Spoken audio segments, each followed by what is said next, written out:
अंग्रेजी में क्या कहते हैं कि बार बार खाओ, और महाभारत जैसे ग्रंथ में लिखा है कि दिन में मात्र 2 बार खाओ, और जो 2 बार खाएगा ना वो कभी भी बीमार नहीं पड़ेगा। और इस बात को डॉक्टरों ने प्रमाणित कर लिया।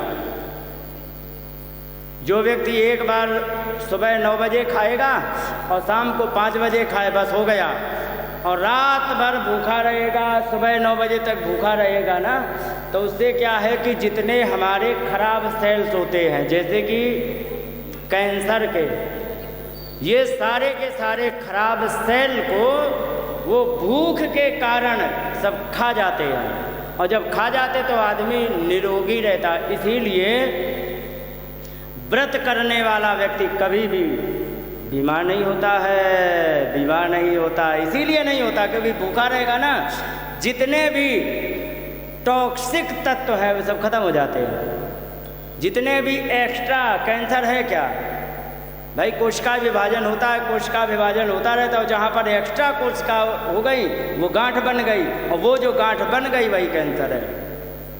और जब कोई व्यक्ति व्रत रहता है तो वो जो एक्स्ट्रा कोशिका विभाजन हो रहा है, असंतुलित हो रहा है, वो नियंत्रित हो जाता है। जो बन गई उसे खा जाते हैं सेल, एंटीबॉडी उसे खा जाते, ख़त्म कर देते। तो ये बात महाभारत में लिखा है 2 बार भोजन करो, अंग्रेजियत में लिखा है बार बार भोजन करो। अच्छा, उनके हिसाब से बिल्कुल ठीक है। बताएं क्यों? क्योंकि यहाँ पर इतनी धूप पड़ रही है, पसीना सबको आ रहा कि नहीं। वहाँ पर आज भी अमेरिका का, USA का, इंग्लैंड का, अभी अभी तुम गूगल में सर्च करिए कि इंग्लैंड का तापमान क्या है, तो हो सकता है कि माइनस में चल रहा हो, नहीं तो 2, 4, 10 होगा। वहाँ ठंडा ही होगा, ठीक है। और ठंडा होने के कारण जहाँ पर ठंडा ज़्यादा होता है ना, तो जठराग्नि कमज़ोर पड़ जाती है। ये भी वैज्ञानिक लोग प्रमाणित कर चुके। जहाँ पर धूप अधिक होगी ना, वहाँ पर क्या होता है, धूप अधिक होने से विटामिन डी ज़्यादा मिलती है। विटामिन डी ज़्यादा मिलने के कारण डाइजेशन अच्छा रहता है, वहाँ पर धूप मिलती नहीं, समझ रहे। इसीलिए तो वे छिले हुए आलू जैसे होते, सफ़ेद सफ़ेद।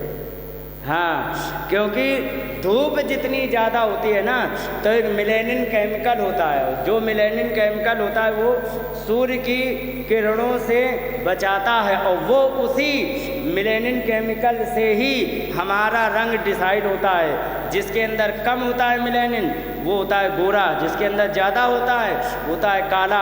और जहाँ सूर्य की रोशनी ज़्यादा पड़ती है वहाँ मेलेनिन केमिकल ज़्यादा होता है, क्योंकि वो रक्षा करता है। और जहाँ ज़्यादा मेलेनिन होता है वहाँ काले काले होते।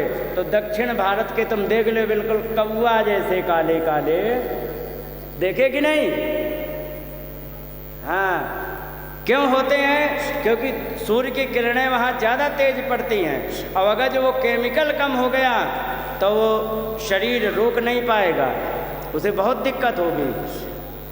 पंजाब क्षेत्र में चले जाओ, गोरे होते हैं, ठीक है। और फिर इसके बाद तुम जम्मू कश्मीर में चले जाओ, वहाँ भी गोरे होते हैं। और इसके बाद और ऊपर उठ जाओ, जैसे रसिया, इसके बाद क्या है, चीन है, चीन के आगे रसिया ही लगा है, और वहाँ रसिया में तुम देख लो सब छिले हुए आलू जैसे हैं, लौकी की तरह सफ़ेद सफ़ेद। क्यों?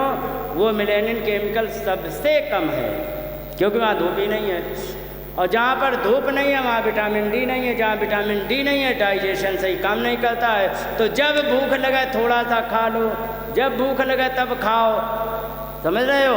तो उनके हिसाब से ठीक है। और यही कानून लगा दिया है भारत में। और भारत में तुम यदि बार बार खाओगे तो ध्यान रखो, हार्ट अटैक, डायबिटीज, कैंसर, हर चीज़ से तुम पीड़ित हो जाओगे, समझ रहे हो? क्योंकि यहाँ की मशीन इतनी ज़बरदस्त है कि तुरंत पचा देती है, और तुमने दिन भर उसको लगाए रखे हो, कभी ये चाट लिया, कभी वो चाट लिया, कभी ये चाट लिया। परिणाम ये निकलेगा कि कोई भी भोजन डाइजेस्ट नहीं होगा ढंग से, और जब डाइजेस्ट नहीं होगा तो बीमारियां बनेगी। और वहाँ पर आज भी उन देशों में तुम देखो तो सबसे ज़्यादा परेशान है तो अपने दैनिक जीवन के सिस्टम से ही परेशान है। किसी कुछ भी उनका प्रॉपर काम नहीं करता, उन्हें बीमारी भी ज़्यादा लगती हैं। वायरल इन्फेक्शन सबसे ज़्यादा होता है क्योंकि वहाँ सूर्य की गर्मी नहीं है और फसल भी कुछ नहीं होती वहाँ, समझ गए। ले दे के आलू बोलो, प्याज बोलो, बस। अब अगर जो वहाँ पर बर्फ़ पड़ गई तो आलू प्याज सब खत्म।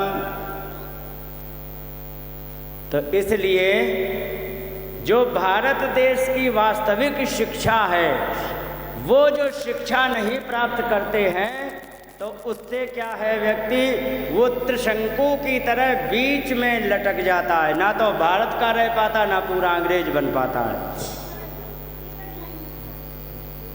अंग्रेज जब नहीं बन पाता है तो परिणाम ये निकलता है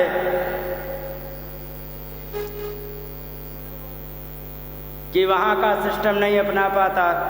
भारतीय नहीं बन पाता है तो परिणाम ये निकलता है यहाँ का सिस्टम नहीं अपनाता है, समझ गए। तो इसीलिए जो अंग्रेजी पढ़ा हुआ है व्यक्ति, तो वो ये जान लीजिए कि वो बीच में लटका हुआ व्यक्ति है। और यदि भारत देश की असली विद्या क्या है, दैनिक जीवन में क्या क्या हमें चाहिए है, किस तरीके से जीवन जीना है, तो ये भारत के ग्रंथों में अच्छी तरह से वर्णन है। और एक चीज़ और बता दें, जब से अंग्रेजी का चलन बढ़ा है ना, तब से बीमारियां सबसे ज़्यादा बढ़ी है कि नहीं।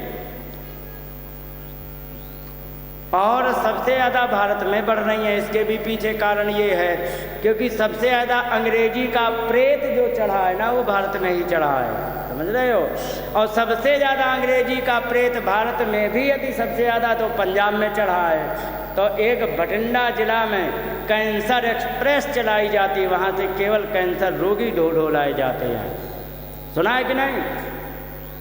सर्च कर लेना इंटरनेट पर, सब कुछ मिलेगा, समझ रहे हो। कैंसर एक्सप्रेस कहाँ के लिए चलाई जाती पता नहीं, बीकानेर जाने कहाँ लेके आते तुम्हारे राजस्थान में, जो कैंसर एक्सप्रेस नाम से है। क्यों है? क्योंकि अंग्रेजी का भूत चढ़ गया है, अंग्रेजी का सिस्टम फॉलो कर रहे हैं, हिंदुस्तान में रह रहे हैं, सिस्टम अंग्रेजी का फॉलो कर रहे हैं। पता लगे कि ना तो वे मूली की तरह हो गए, ना ही पूरे सफ़ेद हो पाए, ना ही पूरे हरे हो पाए, समझ गए। तो बेचारे वैसे ही हैं। और परिणाम ये निकल रहा है कि सबसे ज़्यादा कैंसर रोगी पंजाब में निकल रहे हैं और पुराना सिस्टम अपना सीखते नहीं। और ये सारा का सारा ज्ञान व्यास जी ने पुराणों और शास्त्रों के अंदर लिख दिया, ठीक है। सारा का सारा ज्ञान शास्त्र और पुराणों में लिख दिया। और लिखने के बाद यहाँ तक कि तुम्हें हम क्या बताएं, बिजली तड़के ना, बिजली उसकी चमक को देख करके आपको अंदाजा ये लग जाएगा कि कल के दिन बारिश होने वाली है या आंधी आने वाली है, धूप निकलने वाली है, समझ रहे हो। आपको क्या बताया जाए, पिछली बार शायद मैंने चर्चा की थी कि नहीं की थी, मुझे ध्यान नहीं है। आपको कोई भी व्यक्ति यदि सामने खड़ा है, ठीक है, और सामने खड़ा हुआ व्यक्ति है, उसके चरित्र को यदि देखना हो तो उसके पूरे चरित्र को बड़े आसानी से देखा जा सकता है, समझ गए। पंडित जी तुम्हारे कितने लाला हैं? 2 हैं। कितने बड़े बड़े हैं? एक ये बैठा और एक बड़ा है। इसके लिए जब तुम बहू देखने जाओगे, ठीक है, जाओगे कि नहीं? जब तुम इसके लिए बहू देखने जाओगे तो बहू आएगी, लो आंटी जी चाय, इतना ही बोलेगी।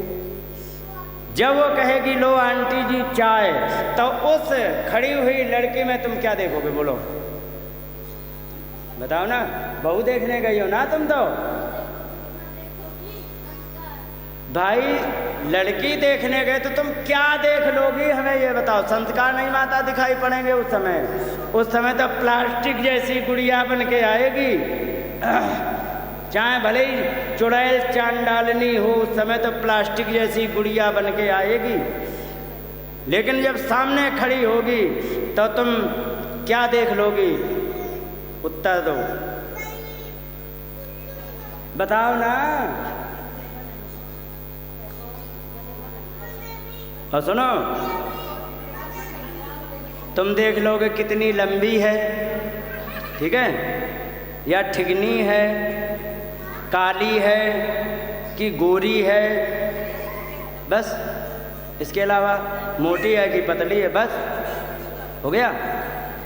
लेकिन मैं बता दूं, पंडित जी आपको एक होमवर्क दे रहे हैं, बहू देखने जाना है, एडवांस तैयारी करना है, ठीक है। स्कंद पुराण ले आना, ठीक है। काशी खंड में 3-4 अध्याय दिए हुए हैं, ठीक है।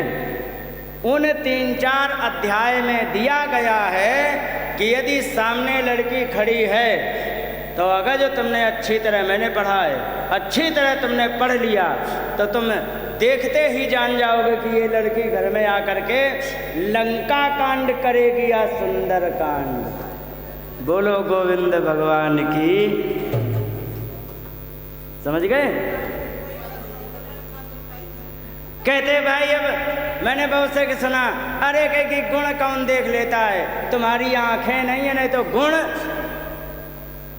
गुण तो लटक रहे हैं उसके, समझ रहे हो? जैसे आम के पेड़ में फल लटके होते हैं, दिखाई पड़ जाते कि पके कि कच्चे, ऐसे मान लीजिए जैसे पेड़ में आम लटके हों, ऐसे उसके गुण आम के फल की तरह चारों तरफ लटके दिखाई पड़ेंगे, हाथ में, पैर में, माथे पे, बालों में और चेहरे पे, समझ रहे हो? और ये ज्ञान कहाँ लिखा है? स्कंद पुराण के काशी खंड में वैशंपायन का वहाँ पर संवाद है। वैशंपायन ने कहा कि महाराज एक बात बताओ, जब कोई एक व्यक्ति ब्याह कर लेता है तो वो बेचारा रात दिन नाचता है, अनुभव क्या कहता है? पंडित जी, अनुभव तुम्हारा क्या कह रहा है? नाचता है कि नहीं? हमारे इनको देख लो, तो नाचते नाचते राजस्थान आ गए कि नहीं? अब अगर जो, क्योंकि भाई उसके भरण पोषण गृहस्थी का एक गृहस्थी की जिम्मेदारी होती है ना, कि किसी गैर की बच्ची को लेके आए, उसको सुखी भी करना है तुम्हें, उसकी हर आवश्यकता की पूर्ति भी करनी है, अब आगे तुम्हारे जो बालक बच्चे होंगे उनका भी खर्चा झेलना है, तो जिम्मेदारी तो हो जाती है। नाचना तो उसका स्वाभाविक है। और इतनी मेहनत करने के पश्चात जैसे ही शाम को मेहनत करके बेचारा पति आवे और पत्नी तुरंत हाव हाव करके दौड़ पड़े, ईमानदारी से बताओ उस पति को सुसाइड करने का मन बनेगा कि नहीं? सच है कि नहीं? क्योंकि वो रात दिन, और पत्नी का धर्म क्या है कि उस समय जब आवे कोई भी सिचुएशन हो, जब आवे मेहनत करके हारा थका हुआ, तो उसका स्वागत करे, जल पिलाए, प्रेम से बोले, मुस्कुराते हुई शकल का दर्शन दे। ये नहीं है कि सास लड़ गई है तो मुंह लटका के बैठी हैं, आंसू टपका रहे, क्योंकि वो वैसे ही दिन भर का परेशान होके आ गया, तुमने एक नई परेशानी डाल दी। समझ लो कि पति उस समय मरने की सोचता है। ध्यान रखो, उस समय कोई भी स्थिति हो, पत्नी को मुस्कुराते हुए दर्शन देना चाहिए। तो कहने का मतलब, उन्होंने कहा कि इतनी समस्याएं हैं घर गृहस्थी की, और ऊपर से पत्नी मिल जाए लंका कांड करने वाली।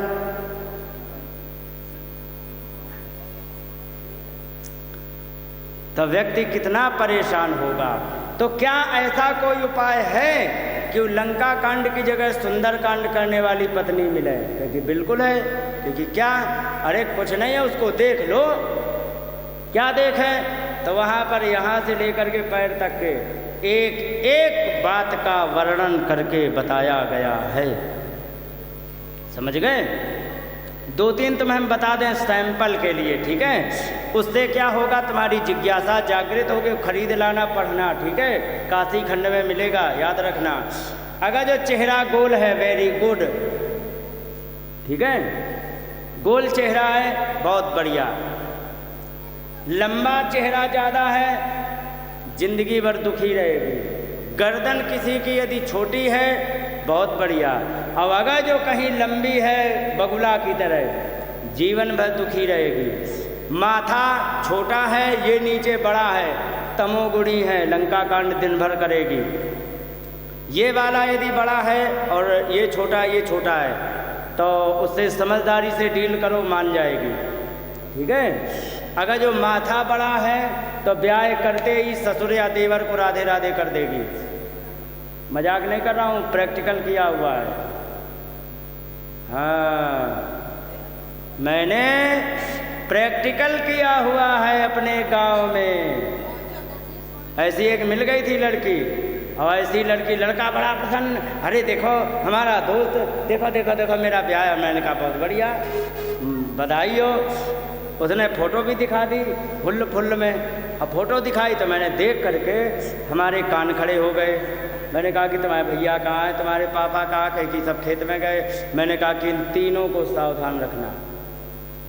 किसे सुनाई पड़ती है ब्याह की खुशी में ज्ञान की बातें। और परिणाम ये निकला, ठीक तीसरे दिन व्यक्ति, एक भाई सबसे छोटा वाला चला गया। और कब? ब्याह के ठीक एक दिन का गैप था, उसके पहले चला गया। एक दिन अगला दिन छोड़ करके अगले दिन बारात जानी थी। अब ये कैसे पता लगा? उसी में लिखा है कि जिसका माथा ज़्यादा पीछे से पुरुष का हो, उसका फलादेश अलग है। उसका मत कर देना कि तुम अपनी सास को मार डालोगे ना, हाँ, उसका फलादेश मत कर देना। पुरुष का माथा बड़ा है, वो बुद्धिमान होगा। एक तो मैं सूत्र फॉर्मूला बताएं, बुद्धिमान पुरुष के फॉर्मूला। बुद्धिमान पुरुष का फॉर्मूला ये होता है, तो कहते हैं एक सूत्र ये है कि क्वचित काना भवेत साधु। काना जानते हो? डू यू नो काना? नहीं जानते हो? जिसकी एक आंख हो, एक राधे राधे हो बिल्कुल परमानेंटली। 1000 लोगों को तुम इकट्ठे कर लीजिए, ठीक है, और उनमें से एक आध समझदार निकल जाए तो निकल जाए, नहीं तो वो भी गारंटी नहीं तो सब के सब धूर्त और मूर्ख निकलेंगे, दुष्ट निकलेंगे। क्वचित काणा भवेत साधु, क्वचित खलवाट निर्धन। खलवाट माने टकला, बाल झड़े वाले, देखे ना। पर शब्द ये बीमारी और टेंशन से नहीं झड़ने चाहिए। हाँ, किसी को हो गई ज़्यादा टेंशन, डिप्रेशन का मरीज है, उसके तो बाल वैसे ही झड़ जाएंगे। अच्छे भले यदि बाल झड़े हैं, खलवाट माने बाल झड़े भय। क्वचित खलवाट निर्धन, बाल झड़े हुए 1000 2000 इकट्ठे कर लो, उसमें एक आध कोई निर्धन मिलेगा, नहीं तो बहुत बड़े पैसे वाले मिलेंगे। और छिद्रदंता क्वचिन मूर्खा। छिद्रदंता समझते हो? किसी के ऊपर वाले दांतों के सेंटर में अगर जो बाल बराबर जाने का, चावल के दाने को भी दांतों के बीच से जाने का रास्ता है, 1000 2000 इकट्ठे तुम कर लीजिए, एक आध कोई मूर्ख निकलेगा, नहीं तो उच्च कोटि के ये ज्ञानी होते हैं, ध्यान रखो, ठीक है। और क्वचित गानवती सती, और जो गाने का व्यापार करती हो, ठीक है, बुकिंग करके जो गाने जाती हो। अब ये जैसे भजन गाती, इनकी नहीं गिनती है, जिसका पेशा हो गाने का, 1000 2000 इकट्ठे कर लेना, एक आध कोई सती निकलेगी। सती, डू यू नो सती? चरित्रवती, हाँ, चरित्रवती, उसे सती कहते। 1000 2000 में एक आध कोई सती निकलेगी, नहीं तो सब छछोड़ी निकलेगी। ये है सूत्र। एक एक चीज को मैंने बताया ना, शास्त्रों में इतना पावर है कि तुम आँख खोल के देखो, देखते ही पूरे तुम भूत भविष्य वर्तमान सब कुछ तुम्हारे सामने आ जाएगा। पर देखने की अकल तो होनी चाहिए। आवाज़ के लिए कहा, समझ गए? आवाज़ के लिए, यदि स्त्री जैसी प्यारी सी आवाज़ हो, बहुत बढ़िया। किसी किसी स्त्री की आवाज़ मर्दों जैसी होती है, होती कि नहीं? भारी आवाज़ होती है, गलती से भी मत लाना, समझ गए? गलती से भी मत लाना। क्या होगा? बिना नाथ के बैल की तरह होगी, तुम्हें सबको घसीटे फिरेगी, लेकिन जाएगी वहीं जहाँ उसकी मर्जी होगी। समझ गए? लेकिन अब माताओं को मत कहने लगना, क्योंकि इनकी बुढ़ापे में आवाज़ भारी हो गई है, तो इनको मत कहने लगना, क्योंकि इनका टाइम गया। मैं लड़की की बात कर रहा हूँ, 20-22 साल 30 साल तक की, समझ गए? हाँ, क्योंकि माताओं की आवाज़ भारी हो जाती है। तो कहने का मतलब ये है कि शास्त्रों में ऐसा ज्ञान दिया गया है कि बिजली के तड़कने से आप कल की भविष्यवाणी कर सकते हो। समझ गए? माता जी एक बार बताओ, आपसे पूछ रहे, मान लीजिए कल पानी बरसने वाला या परसों पानी बरसने वाला है, तो मैं आज कैसे पता लगेगा? बोलो, बताओ। ये भी शास्त्रों में लिखा है। अगर जो छोटी वाली चींटियाँ लाइन लगा के निकलने लग जाए, जान लीजिए पानी बरसने वाला है। अंडे लेके निकलने लग जाए तो जान लीजिए ज़बरदस्त पानी बरसने वाला है, ठीक है? और कुत्ता बिल्ली उल्टे सीधे भागने दौड़ लगाने लग जाए, भूकंप आने वाला है। ये बात लिखी शास्त्रों में। और विज्ञान का कहती है मॉडर्न साइंस कहती है कि जिस समय भूकंप आने वाला होता है उस समय एक रेडान गैस, आप तो टीचर हो ना, कौन सा सब्जेक्ट पढ़ाते हो बताओ?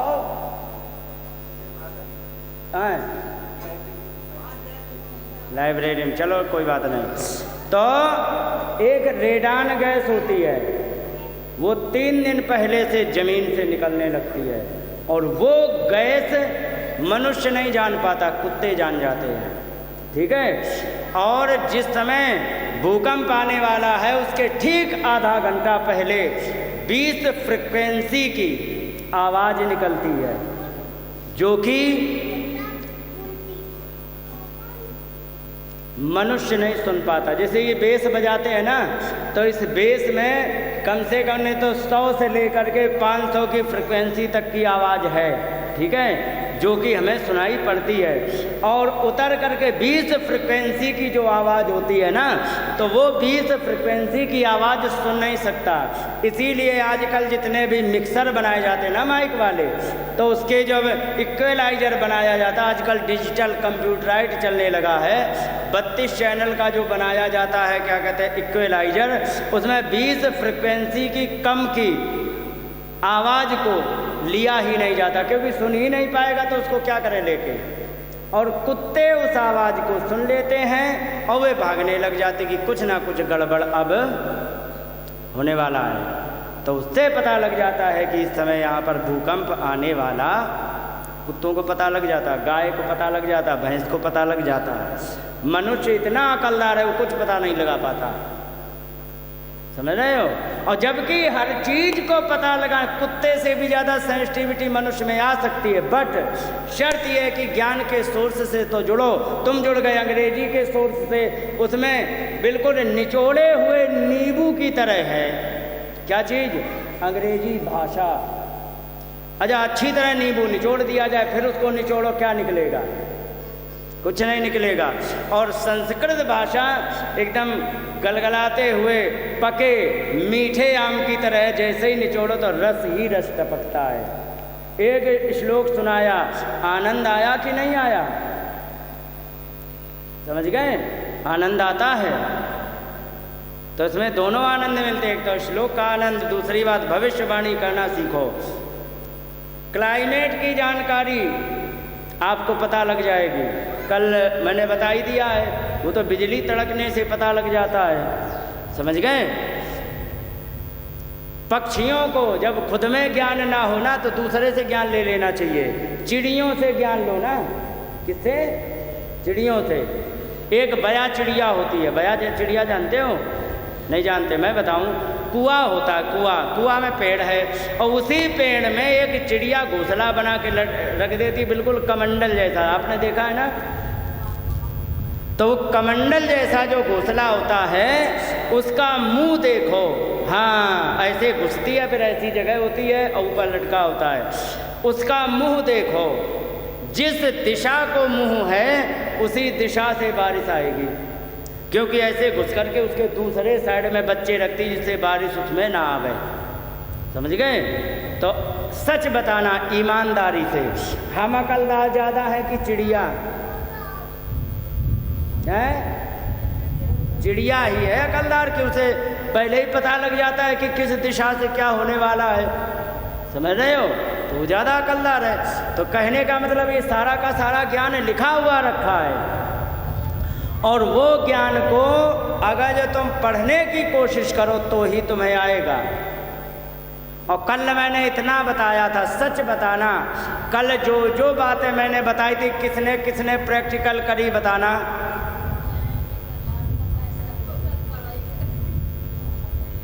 किसी ने नहीं की ना। तो फिर ऐसे इसके सुनने और कहने का कोई मतलब नहीं है। समझ रहे हो? ज्ञान कभी भी रट करके तुम घूमोगे उसका कोई भी उपयोग नहीं है, और जीवन में इससे कोई भी लाभ नहीं उठा सकता। ज्ञान केवल और केवल आचरण के लिए होता है, ना कि बहस करने के लिए। ठीक है? और यहाँ पर ऐसा ऐसा जब ज्ञान व्यास जी ने लिख दिया, तब नारद जी कहते हैं कि हे व्यास जी तुम इतने दुखी क्यों हो, ये तो बताओ। तब उन्होंने बताया कि कहने लगे, व्यास जी अस्त्येव में सर्वमिदं त्वयोक्तं तथापि नात्मा परितुष्यते में तन्मूलमव्यक्तमगाधबोधं पृच्छामहे त्वात्म भवात्मभूतम।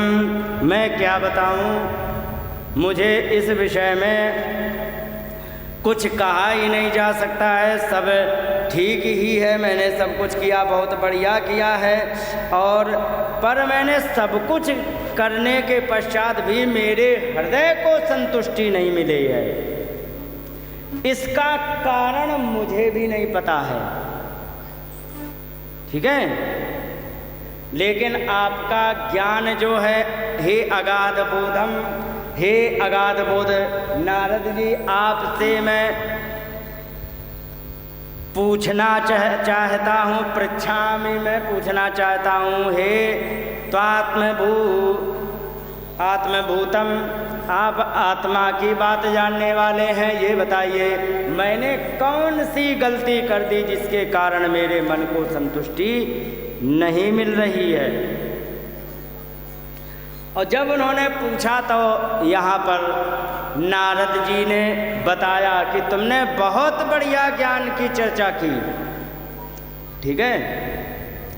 बहुत अच्छे ज्ञान की चर्चा की, बहुत तुमने हर एक विज्ञान को दर्शाया। हेलीकॉप्टर कैसे बनाया जाता है तुमने बताया, इंजन कैसे बनाया जाता है वो तुमने बता दिया, पत्नी कैसे देखनी चाहिए, क्या स्वभाव है, ये तुमने सब बता दिया। लेकिन एक चीज़ नहीं बताया, क्या? भगवान के चरित्रों का वर्णन करके तुमने नहीं सुनाया। क्योंकि भवतानुदित प्रायम यशो भागवतो मलम, आपने प्रायः करके भागवत अमलम यशा अनुदिता, आपने भगवान के निर्मल यश का अनुदिता माने उसका वर्णन नहीं किया है, जिसके कारण तुम्हारा मन प्रसन्न नहीं हो रहा। क्योंकि ये नैवासो न तुष्येत मन्ये तद्दर्शनम खिलम, जिससे आत्मा प्रसन्न ना हो, ऐसे दर्शन माने ऐसे शास्त्र का लिखने का खिलम, कोई भी प्रयोजन नहीं। खिल माने होता है व्यर्थ, कोई मतलब नहीं है ऐसे का। औनाय यदवच चित्र पदम हरेर यशो जगत पवित्रम प्रगणित करहि चित। ध्यान रखो, कहने लगे नायत वचा चित्र पदम हरेर यशः, ऐसी कोई कविता लिखी है कौन सी जिसमें कोई बहुत बढ़िया कविता नहीं है, ठीक है, लेकिन उस कविता में बस एक अच्छाई है, क्या कि उसमें भगवान के यश का वर्णन किया गया। तो ध्यान रखो, वो जगत पवित्रम प्रगणित करहि चित, वो जगत को पवित्र करने वाली तुम्हारी कविता होगी और उसे सभी लोग स्वीकार करेंगे। और एक बात और बता दें कैसे, तद्वायसम तीर्थ मुशंति मानसा नयत्र हंसा निर्मन्युच्छिक्षया। कहने लगे जहाँ पर ऐसा तीर्थ हो कौवा ही कौवा जाते हो, ठीक है, कौवा ही कौवा जाते हो, वहाँ पर कोई भी हंस नहीं जाएगा। ध्यान रखो, सच बताना, बाबा जी सबसे ज़्यादा जो भजन करने वाला, परमात्मा को चाहने वाला है, वो सबसे ज़्यादा सरकाने वाली वीडियो देखते हैं या गांव गली के, सच बताओ।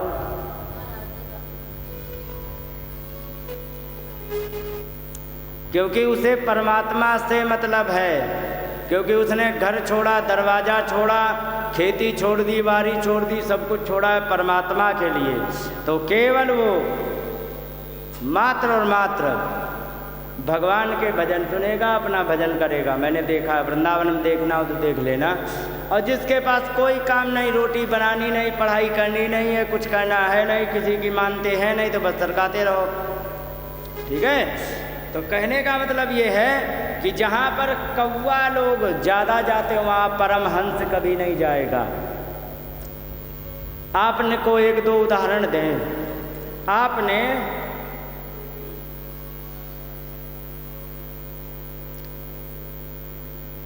पहले जो बचपन में आप लोगों ने सुने होंगे, आप लोगों ने देखा होगा कि पुराने गाने पहले बना करते थे, सबने सुने होंगे। तुमने सुने कि नहीं?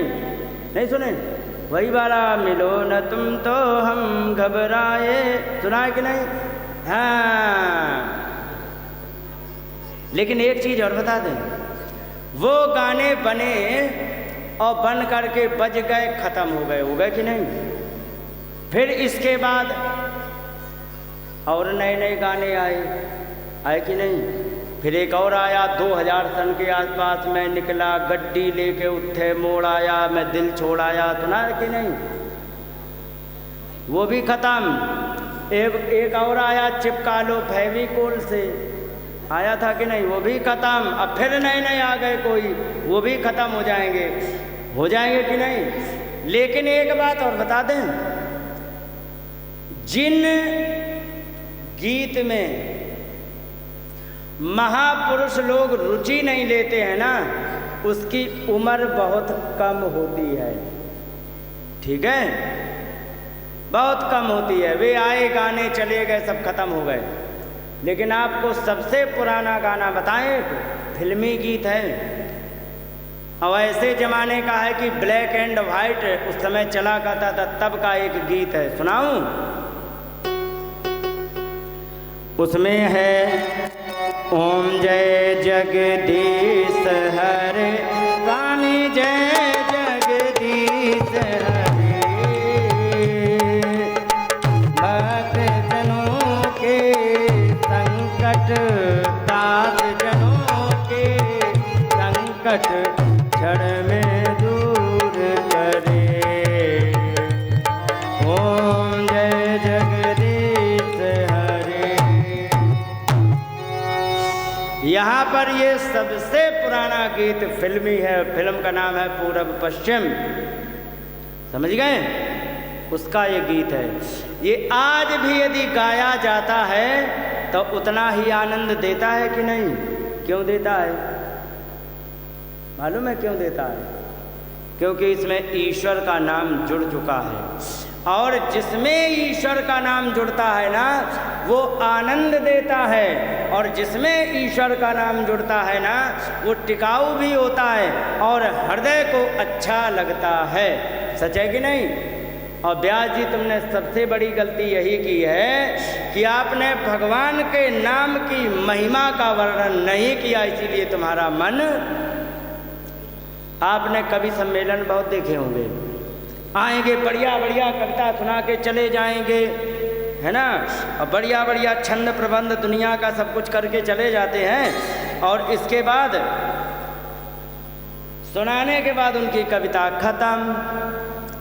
ऐसे एक इलाहाबाद में एक कवि हुए हैं, नाम था बिंदु जी, और बिंदु जी ने एक ऐसी कविता की कि उनकी कविता आज भी प्रसिद्ध है, और वो एक किताब है जिसका नाम है मोहन मोहनी। समझ गए? उसकी जो भी उस कविता के जो पद थे वो सब के सब लिख दिए गए। अब आज 200 साल होने के पश्चात भी उतनी ही आनंद दे रही है। एक दो लाइन है उसी कवि सम्मेलन में सुनाई हुई कविता की, सुनाएं कि यदि नाथ का नाम दयानिधि है तो दया भी करेंगे कभी न कभी। यदि नाथ का नाम,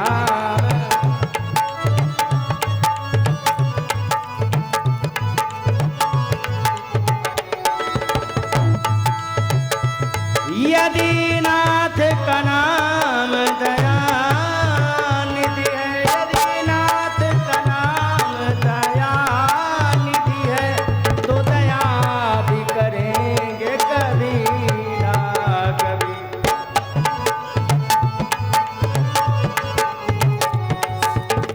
हरि हरि दुखिया जन के,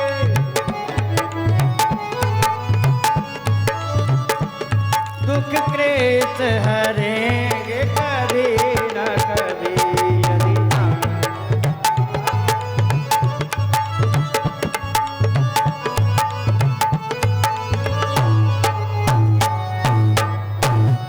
बोलिए गोविंद भगवान की जय।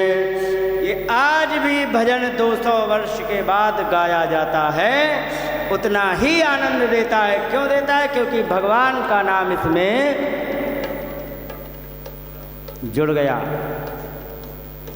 एक तो मैं और आजकल का उदाहरण दें, 1980 के पहले एक गीत बनाया, कव्वाली बनाई गई थी, ये माना मेरी जा मोहब्बत सजा है मजा इसमें इतना मगर किस लिए। सुनिए ना, हाँ सुनी होगी, बहुत जने सुनी होगी।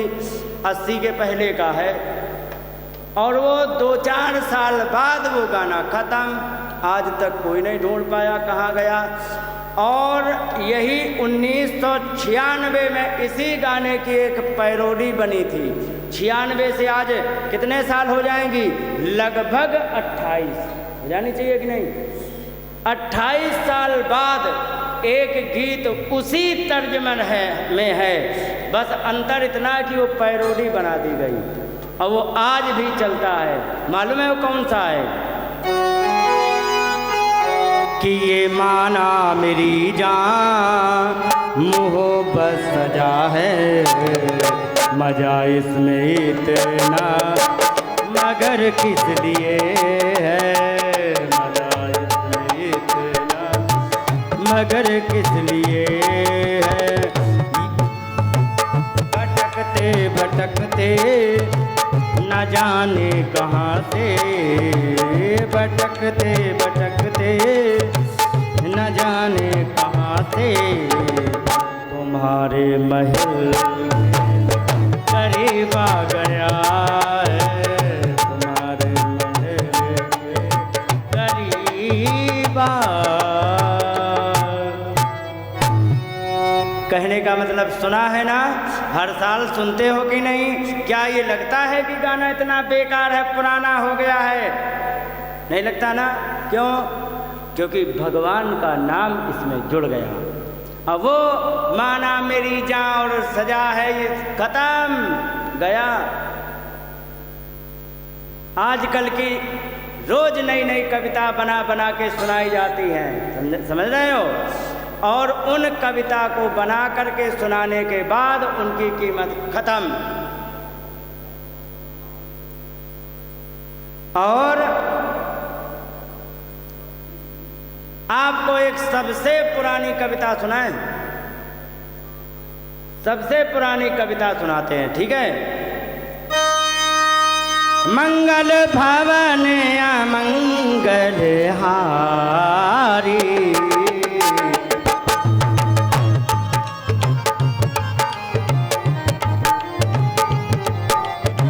द्रवहु तो दशरथ अजिर बिहारी।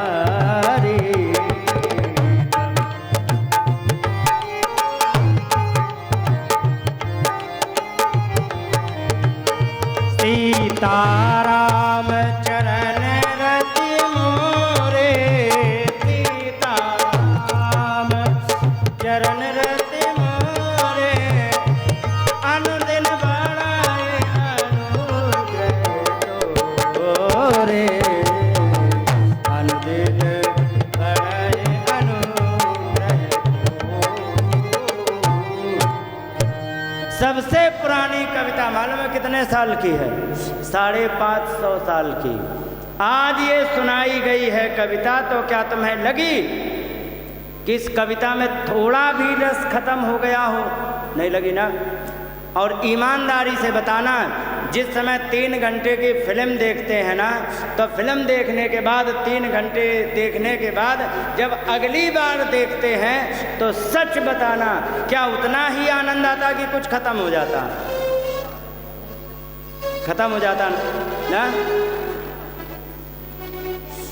तो कहने का तात्पर्य ये है, संसार की तो जब फिल्म देख करके एक 3 घंटे की वो आनंद नहीं आता है, तो ईमानदारी से बताना, ऐसा कोई है जिसने रामचरितमानस वगैरह पढ़ी हो लगातार? कोई है? किसी ने नहीं पढ़ी है? तो उसमें देख लेना, अगर जो किसी ने एक बार रामचरितमानस पढ़ी हो और फिर दोबारा पढ़े, उसे आनंद दूना आएगा। कितना? और फिर उसे रिपीट करके पढ़ेगा तो उसे दूना आनंद आ जाएगा। मुझे कैसे पता? मैंने 15-16 साल की उम्र में मैंने 3 बार पढ़ ली थी। और सच ये है कि उस समय जितनी याद थी उतनी तो अब याद नहीं, क्योंकि विषय ज़्यादा जुड़ गए तो सारी चीज़ें। तो कहने का मतलब ये है कि धार्मिक ग्रंथ को जितनी बार तुम पढ़ोगे उतना आनंद तुम्हें बढ़ेगा, कम नहीं हो सकता। और फिल्म देखो, एक बार देख लो दोबारा कबाड़, और जैसे तैसे देख लो, तीसरी बार देखने की इच्छा नहीं होगी। मालूम है क्यों? क्योंकि उसमें रस होता ही नहीं है। केवल उसमें क्यूरियोसिटी होती, जिज्ञासा होती, आगे क्या होगा, आगे क्या होगा, आगे क्या होगा। रस नहीं होता। तो आगे क्या होगा, आगे क्या होगा के चक्कर में देखते हैं। और जब उस फिल्म को अच्छी तरह देख लेते हैं तो आगे क्या होगा पता है, रस तो वैसे ही नहीं हो, आगे क्या होगा वो पहले ही पता, तो दोबारा देखने की इच्छा नहीं होती है। और रामचरितमानस, धार्मिक ग्रंथ, इनको पढ़ने पर क्या होगा, भले ही तुम्हें पता है आगे क्या होगा, आगे क्या होगा, लेकिन रस अधिक होने के कारण हृदय में प्रसन्नता हर क्षण देता है।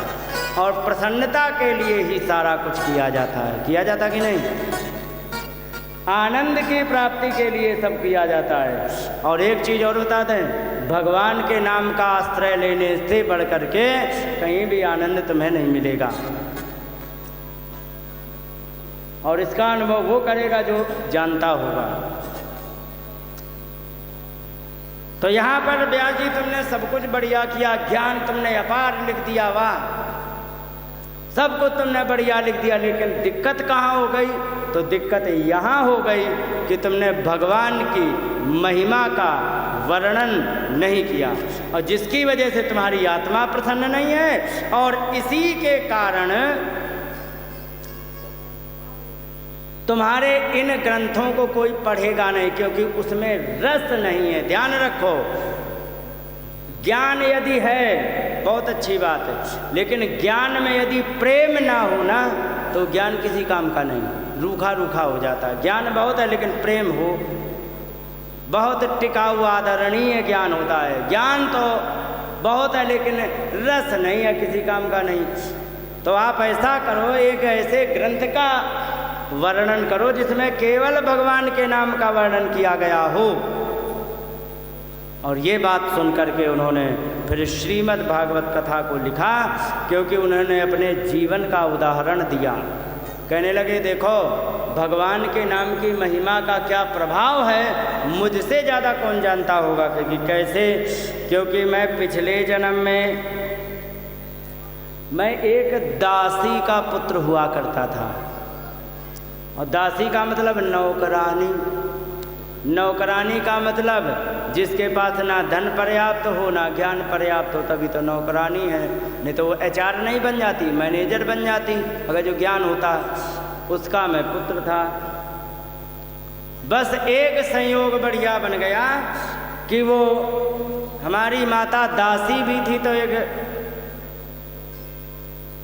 धर्मात्मा ब्राह्मण के यहाँ की दासी थी। और एक दूसरा संयोग और बढ़िया ये बन गया कि जिस समय चतुर्मासा प्रारंभ हो गया था, उस समय 4 महात्मा आ करके उन्हीं ब्राह्मण के यहाँ रुक गए थे। चतुर्मासा जानते हो? कौन कौन जानते हो? कोई नहीं जानते? अच्छा बताते हैं। चतुर्मासा वो होता है 4 महीने बरसात के। कब से चालू हो रही है भी सुन लो। 21 तारीख आ रही है, ठीक है। उस दिन है शायद गुरु पूर्णिमा। कब की है? 21 की है गुरु पूर्णिमा, और शायद रविवार होना चाहिए, है ना। तो रविवार की है गुरु पूर्णिमा। उसी दिन से चतुर्मासा प्रारंभ हो जाएगा। क्यों हो जाएगा और होता क्या था ये भी सुनो। फिर हम तुम्हें ये भी बताएंगे कि तुम्हारे गांव में जो धर्मशाला है उसका क्या काम होता था। पहले क्या होते थे कि 4 आश्रम होते, सुना है ना।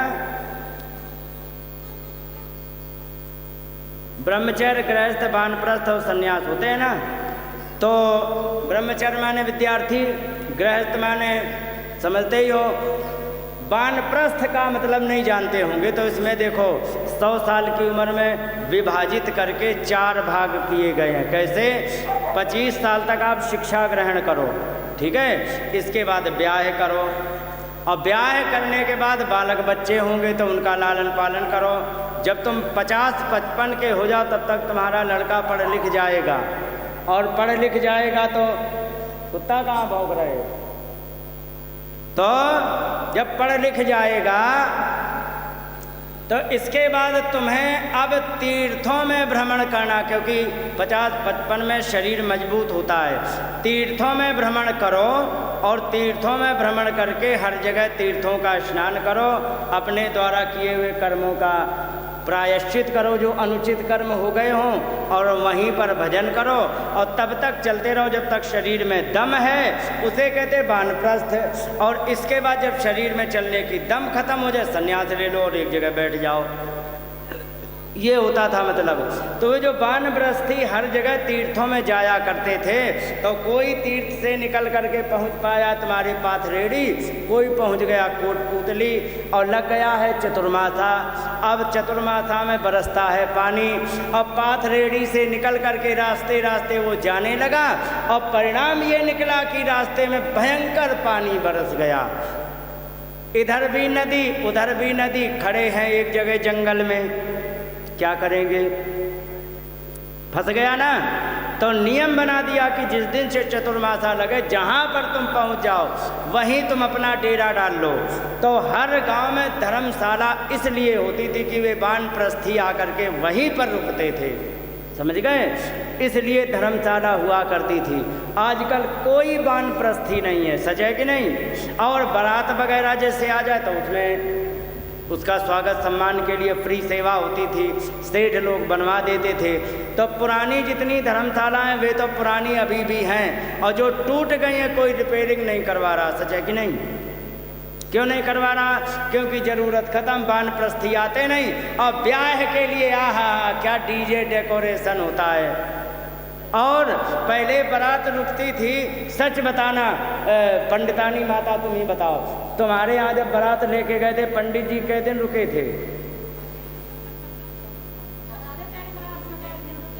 कितने दिन रुके थे बारात लेके? हैं?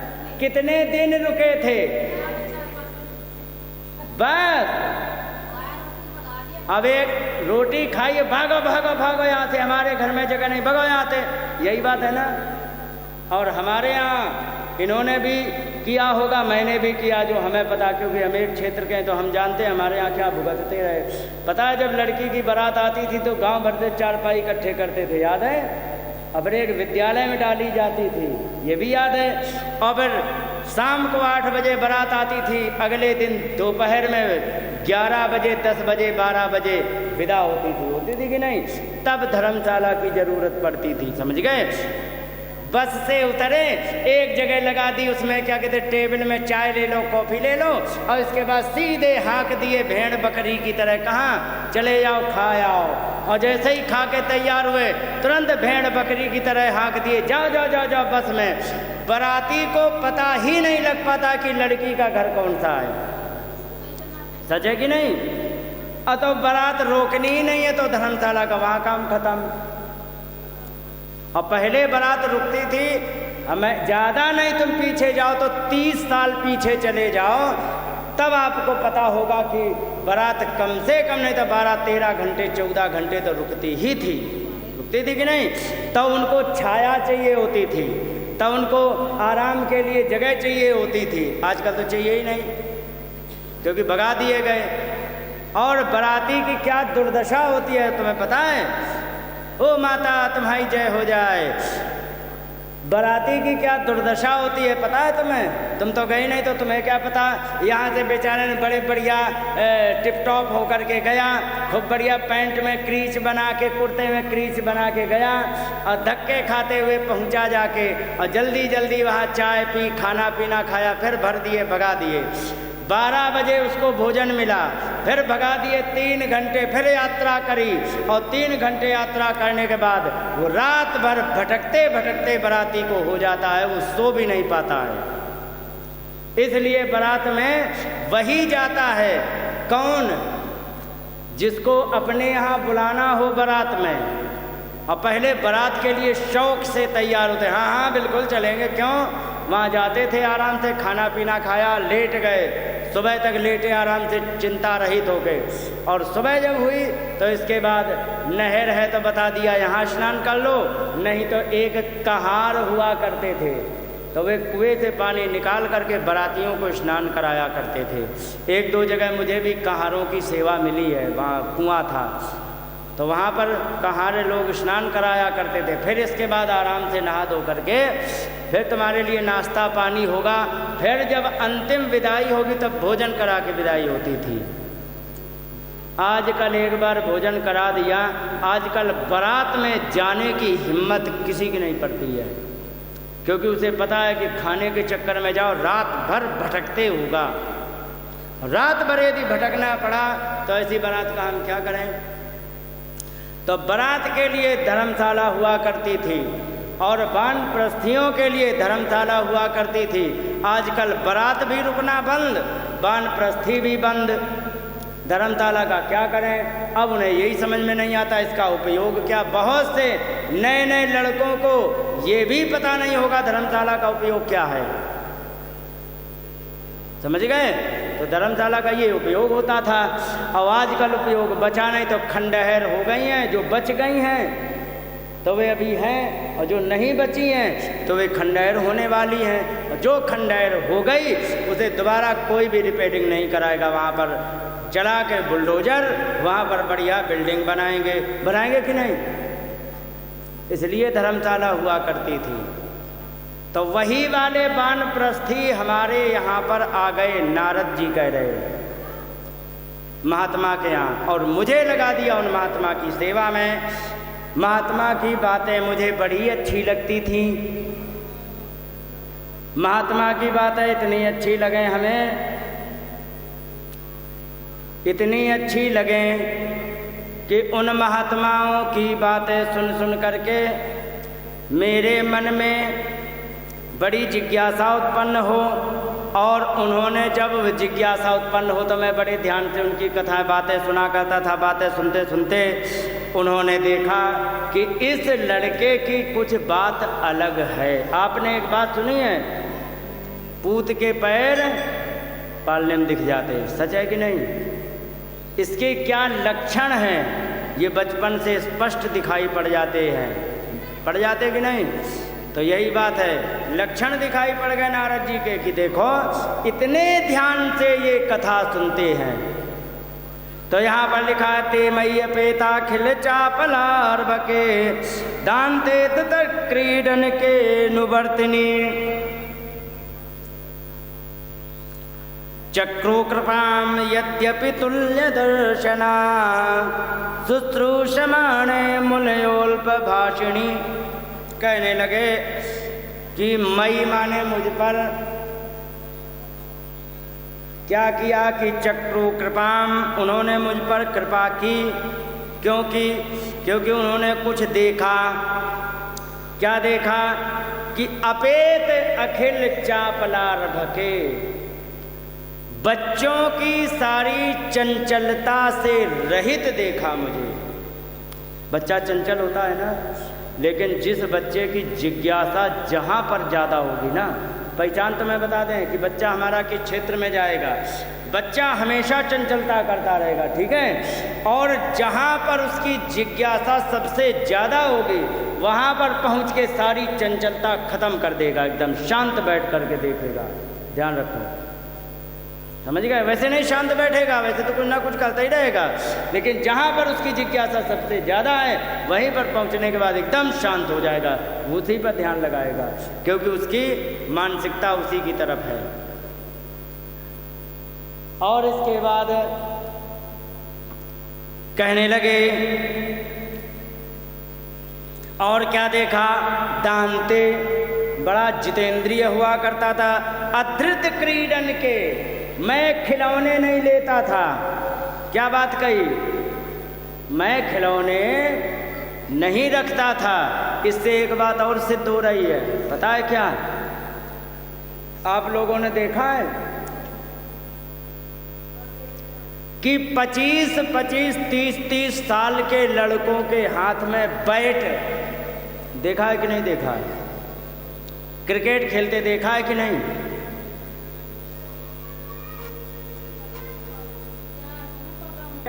यहाँ पर कह रहे हैं कि अधृत क्रीडन के, मैंने खिलौने धारण नहीं किए। ये महात्माओं ने बात देख ली।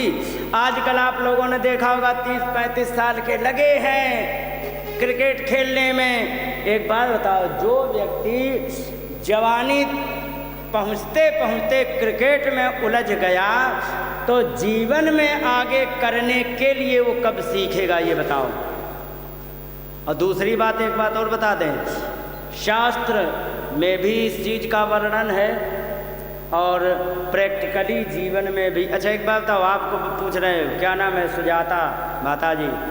अगर जो तुम्हारे अंदर सबसे ज़्यादा जानकारी, बढ़िया भोजन बनाओ, बढ़िया सिलाई कर लो, बढ़िया सब कुछ करो, जो काम करो एकदम परफेक्ट करो, सास तुम्हें देख करके खुश होगी कि नहीं? और अगर जो तुम गोबर गणेश हो तो सच बताना, कोई इज्जत नहीं करेगा। अरे आ गई कहाँ की, क्या तुम्हारे तेरे बाप ने सिखाया, क्या तुम्हारी अम्मा ने सिखाया, कहते कि नहीं? जबकि माँ बाप का दोष नहीं होता, उसके खुद के लक्षणों का दोष होता है, सच है कि नहीं? तो इसी प्रकार से पुरुष होता है।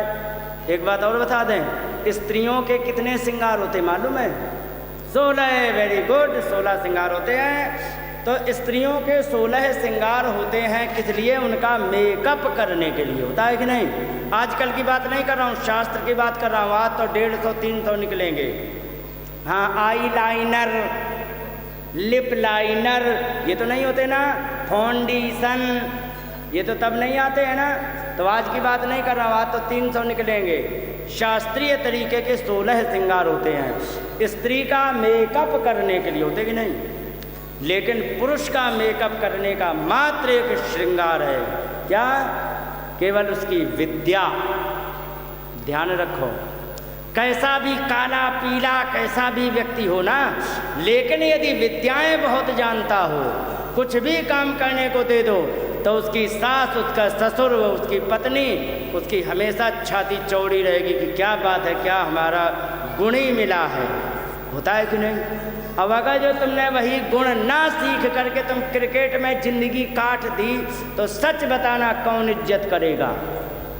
अब अगर जो तुम बहुत प्रारब्ध वाले हुए तो तुम अगर जो फौज में लग गए तो खैर चल सकता है। जब फौज में इसलिए लग जाएगा क्योंकि वहाँ एजुकेशन कम चाहिए होती, वो भी हाई रैंक पे वो भी नहीं जाएंगे, कमांडो वगैरह में, BSF वगैरह में वे काम कर लेंगे। ठीक है, बहुत अच्छा प्रारब्ध हुआ, वहाँ तुम पहुँच गए, बहुत अच्छी बात है। ठीक है, अब अगर जो तुम वहाँ नहीं लग पाए फिर क्या करोगे जीवन में, इसका क्या उत्तर है बताओ?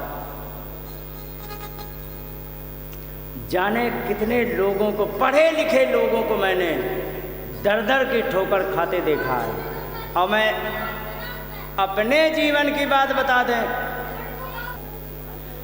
तो अगर जो जीवन, आधा जीवन तुमने क्रिकेट खेल के निकाल दिया, खेल खेल करके निकाल दिया, तो सच बताओ फिर विद्याएं कब सीखोगे?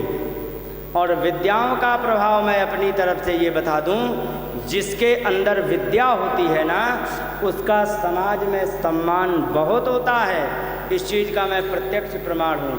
ये कानपुर से आए हैं, कितनी दूर होगा यहाँ से कम नहीं तो 600-700 किलोमीटर है। ठीक है, वृंदावन से पड़ता है 300 किलोमीटर कानपुर। ठीक है, और वहाँ से ही 250 हो गया, तो कम से कम नहीं तो 500-550 किलोमीटर है। इनको क्यों बुलाया? शकल में अच्छे लगते इसलिए क्या? समझ रहे हो क्या कहना चाह रहा हूँ? क्यों सुरेंद्र जी, किस लिए तुम्हें बुलाया गया? तो ये चीज होती है, विद्या ऐसी होती है कि कहीं भी ले जाके सम्मान दिलाती है। लिखा है कि मातेव रक्षति पितेव हिते नियुक्त, माता की तरह विद्या रक्षा करती है, पिता की तरह हित में लगा देती है। वैसे बैठे होते कहीं ताश वाले के यहाँ, क्यों भैया ताश खेलने में देखते हो? ताश खेलने वालों को नहीं देखते, तो कम से कम नहीं तो पत्नी को तंग कर रहे होते कि जाओ चाय लेके आओ, बच्चों से झगड़ा कर रहे होते, यहाँ पर आ करके ढोलक बजा रहे, भगवान का नाम सुन रहे हो, तो वो हित के कार्यों में लगाती है। मातेव रक्षति पितेव हिते नियुक्त, पिता की तरह अच्छी जगह लगाती है। लक्ष्मी भी देती है, देश विदेश घुमाती है और सम्मान पूर्वक जीवन जिलाती है। क्या चीज? मात्र विद्या। और उसी विद्या से यदि पुरुष वंचित रह गया तो उसकी कहीं भी कोई भी इज्जत नहीं। और उसके लिए यहाँ पर कह रहे हैं नारद जी कि अधृत क्रीडन के अनुवर्तनी, मैंने अधृत क्रीडन के माने मैंने खिलौने धारण नहीं किए, और अनुवर्तनी उनका आचरण करता था महात्माओं का। और जब ये देखा तो परिणाम क्या निकला? तो कह रहे कि चक्रो कृपाम, उन्होंने कृपा कर दी। यद्यपि तुल्य दर्शना, यद्यपि वे सबको समान दृष्टि से देखने वाले थे, लेकिन फिर भी उन्होंने मेरे ऊपर कृपा की। और क्यों? क्योंकि शुश्रूषमाणे मुनयोल्प भाषणी, क्योंकि मैं उनकी शुश्रूषा कहते हैं सेवा करना, क्योंकि मैं उनकी सेवा करता था। और एक गुण उन्होंने क्या देखा? क्योंकि अल्प भाषणी, मैं थोड़ा बोलता था। एक बात बता दें, जिज्ञासु व्यक्ति जो होगा ना, वो बहुत कम बोलेगा, सुनेगा ज़्यादा। और किसी की आदत होगी एक बात पकड़ ली, बड़बड़ बड़बड़ बड़बड़ बड़बड़ बड़बड़, सुना है ना आपने, खूब अच्छी तरह अनुभव किया होगा। तो ध्यान रखो, उसके अंदर ना तो जिज्ञासा है और ना ही उसके अंदर ज्ञान है। क्योंकि ज्ञान हो तो वो उतना ही बोलेगा जितनी आवश्यकता है, विघ्न नहीं करेगा। और जिज्ञासा होती तो ध्यान से सुनने की कोशिश करता। ये चीज़ें होती हैं। जो जिज्ञासु व्यक्ति होता है वो सुनता बहुत ध्यान से और कम बोलता है, शॉर्ट में उत्तर देता है। मैंने तो यहाँ तक देखा है कि वो उससे प्रश्न किया जाए तो बोलना भूल जाता है। ऐसे ऐसे जिज्ञासु देखे हैं। तो ये चीज़ें होती हैं। तो कहेगी अल्प भाषणी में बहुत थोड़ा बोलता था, ऐसी उन्होंने हमारे ऊपर देखा और कृपा की।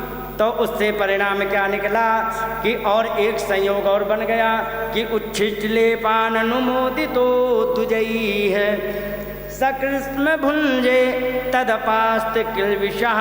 कहने लगे उच्छिष्ट, उच्छिष्ट कहते हैं बचे हुए भोजन को प्राप्त करना। कैसा बचा हुआ? जैसे कि महात्माओं ने भोजन तैयार किया, भगवान का भोग लगा दिया, महात्माओं ने पा लिया और इतना बच गया क्योंकि लो लाला तुम भी खा लो, उसे उच्छिष्ट कहते हैं। ठीक है। और लेपान, जो चंदन बच जाए उसको मैंने लगाया। कब? कई अनुमोदितो दुजई, उन ब्राह्मणों की अनुमोदन माने आज्ञा मिलने के पश्चात मैंने धारण किया। ऐसा नहीं है कि मंगाए लड्डू, जा डाला लड्डू लेके आप भोग लगाने के एक रास्ते में बेकार गए ना। अनुमोदितो दुजई ही, उन ब्राह्मणों के अनुमोदन माने आज्ञा देने के पश्चात ही मैंने प्राप्त किया। और सकृष्म भुंजे, एक बार मैंने दिन में भोजन किया तो परिणाम क्या निकला कि तदपास्त किलविषः, मेरे जीवन के एक एक कुकर्म कट गए। किलविष माने होता है अपराध। अपराध के कह दिया जाए आजकल के कुकर्म या फिर बुरा प्रारब्ध, बहुत से नाम दिए जा सकते हैं। या कहते दुर्भाग्य। क्या हुआ? तदपास्त किलविषः, उन महात्माओं की सेवा करने से, उनका प्रसाद प्राप्त करने से मेरे पाप धीरे धीरे खत्म होने लग गए। और क्या हुआ? एवं प्रवृत्तस्य, इस प्रकार से लगा रहने पर विशुद्ध चेतसा। कितनी बढ़िया बात कही, अभी पता लग जाएगा। आप लोग अपनी पीठ ठोकने लग जाओगे, खासकर तुम सुजाता माता। हाँ, जो इसका अर्थ कर देंगे तो अपनी पीठ ठोकोगी। कैसे? सुनो, कहे कि इस प्रकार से जब हमारे पाप कटने लग गए तो परिणाम का क्या हुआ? एवं प्रवृत्त से, इसी प्रकार से लगे होने पर परिणाम क्या हुआ कि अपास्त किलविषा, कहाँ गया? विशुद्ध चेतसा, वो तो पहले ही हो गया। विशुद्ध चेतसा, उसका चित्त शुद्ध हो गया। और जिसका चित्त शुद्ध हो जाता है ना, तो फिर होता क्या है? तद्धर्म एवात्म रुचि प्रजायते, उसकी धर्म में रुचि लगती है। कुछ बात समझ में आई? कुछ विषय पल्ले पड़ गया? ध्यान रखो, महात्माओं की सेवा करने से, भगवान की सेवा करने से, भगवान का प्रसाद पाने से धीरे धीरे पाप कटते हैं। और जब पाप कटते हैं तो इसमें जो क्रम दिया गया वो बता रहा हूँ। तो फिर क्या होता है कि विशुद्ध चेतसा, चित्त निर्मल हो जाता है। ठीक है। और जब चित्त निर्मल हो जाते तो तत् धर्म एवात्म रुचि प्रजायते, इसके बाद धर्म में तुम्हारी रुचि,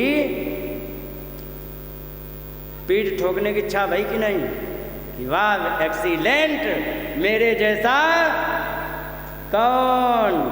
और सच बात है ये, सब क्यों नहीं आ रहे हैं? ध्यान रखो, भगवत चर्चा में वही व्यक्ति रुचि लेगा जिसके जीवन में पाप कम से कम होगा। अच्छा एक बात बताओ, सच बताना, दारू के ठेका पे कौन जाएगा? दारूबाज जाएगा कि नहीं? दारू पीना, आपको बताएं शास्त्र में 4-5 पाप बताए गए, तो दारू पीना महापाप में आता है। तो वो वहीं जाएगा। क्यों? वो उसी में ही लगा हुआ है, क्योंकि उसके पाप इतने हैं कि वो अच्छी जगह जाने के लिए रुचि ही नहीं बनती उसकी। और मंदिर में और कथा भागवत में मन किसका लगता है? जिसके हृदय में पाप नहीं होते हैं, जिसका चित्त विशुद्ध होता है, फ्रॉड आदमी कभी भी भगवान के नाम में नहीं लगेगा, ध्यान रखो। मैंने बहुत से नेताओं को, यहाँ तो नहीं वृंदावन में देखा है, बुलाए गए कि नेता बन के गए और जा कर के घमंड में बैठे रहे। अच्छा ठीक है, बंदर जैसी शकल चकमकाते हुए, हाँ हाँ ठीक है पाँव पड़े और 100 रुपये चढ़ा दिए, निकल लिए। नेता बन के गए, नेता बन के निकल लिए।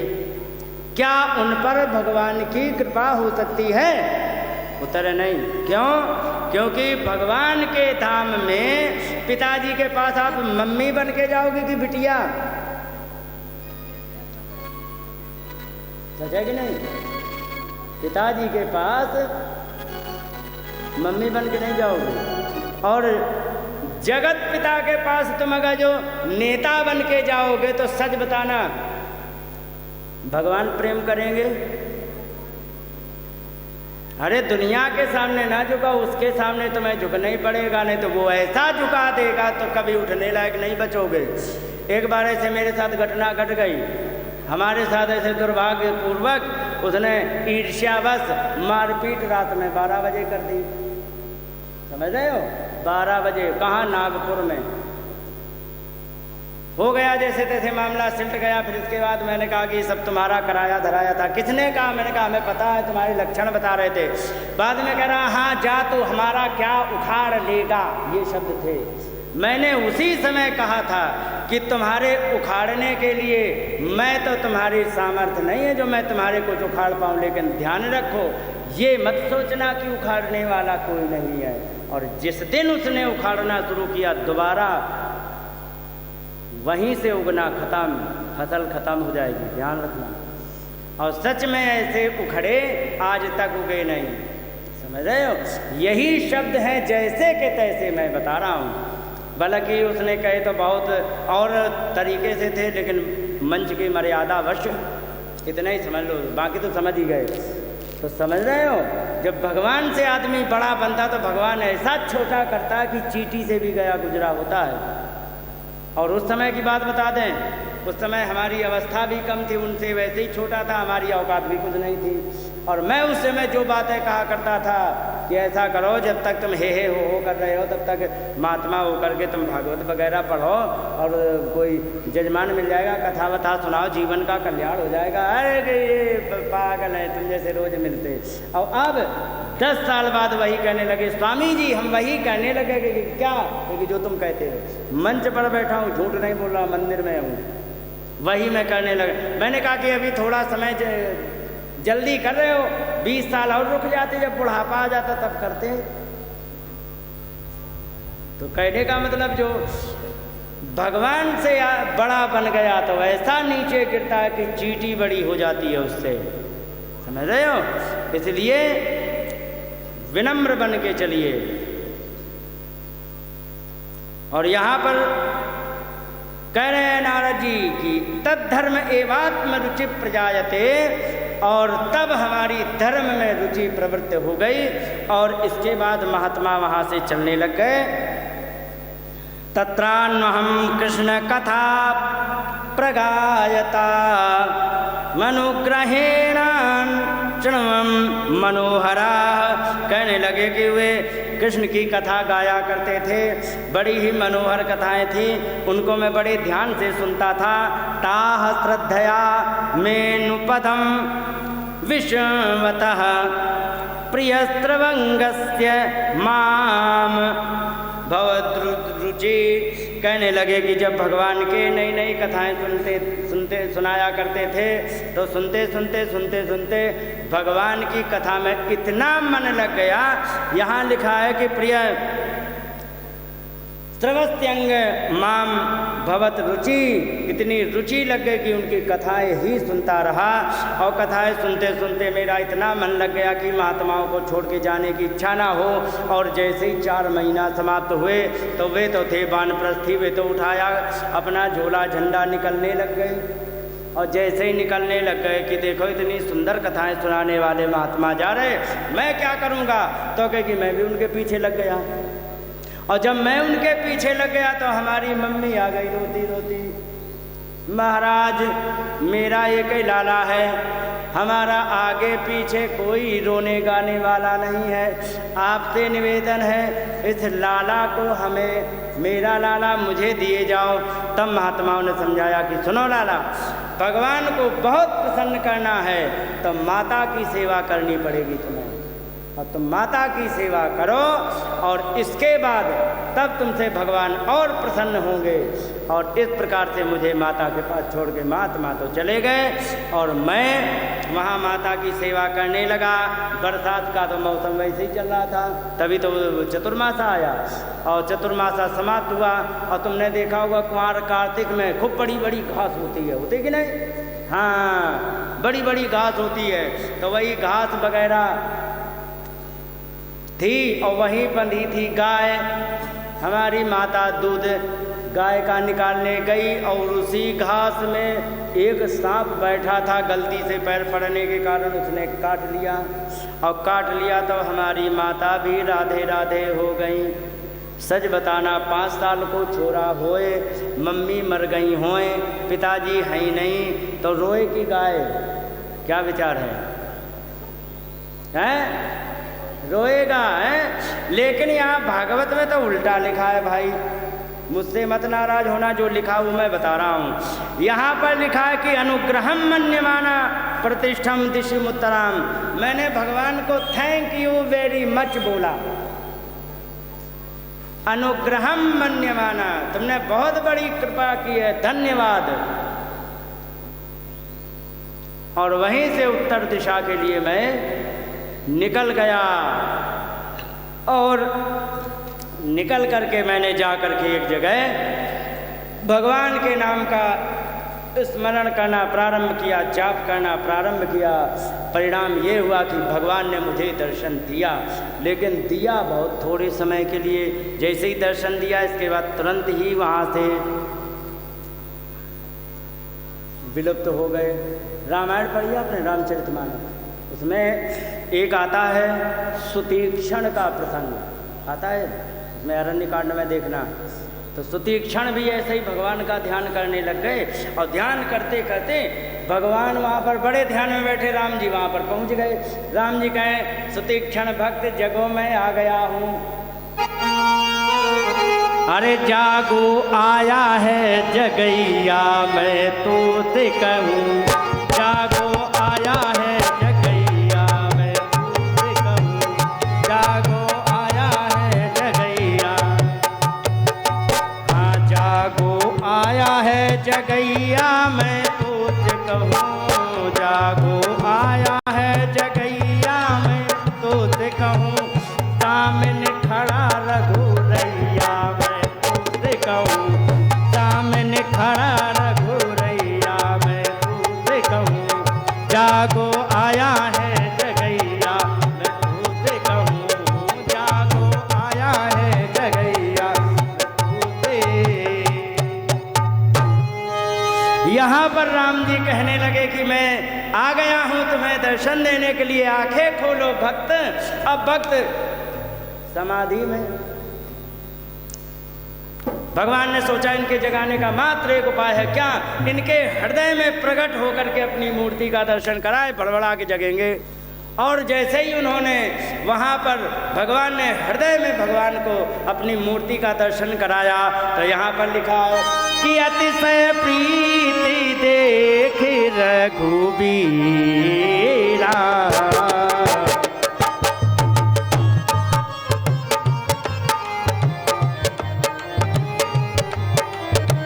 प्रगटे हृदय हरण भौबीरा।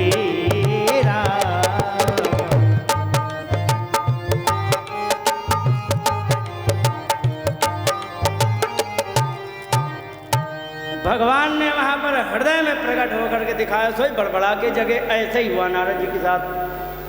नारद जी तपस्या कर रहे थे, तपस्या करते करते एक बार झलक दिखाई और दिखा करके एकदम गायब हो गए। तो नारद जी झटपटाए पड़े एकदम, भगवान कहाँ हो कहाँ हो कहाँ हो, दोबारा दर्शन दो दोबारा दर्शन दो।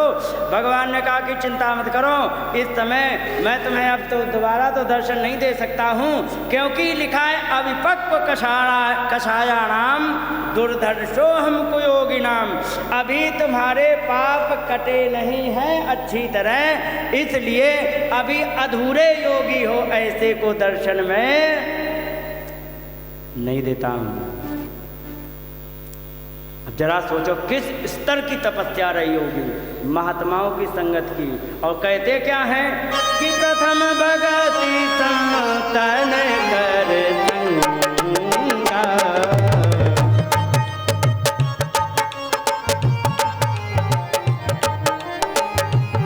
और उतर रहते मम कथा प्रसंगा।